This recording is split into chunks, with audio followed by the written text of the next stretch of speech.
My name is Eric Koech. This is Westwood Dairies, where we keep the dairy animals. Currently, we have 337 cows in total, inclusive of the young stock and the adult cows.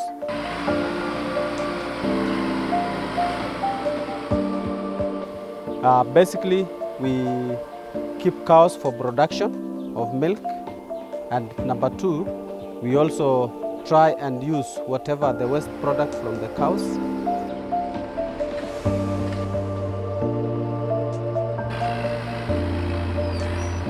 We use also the manure to grow maize, to grow even other fodder, which we feed to the cows.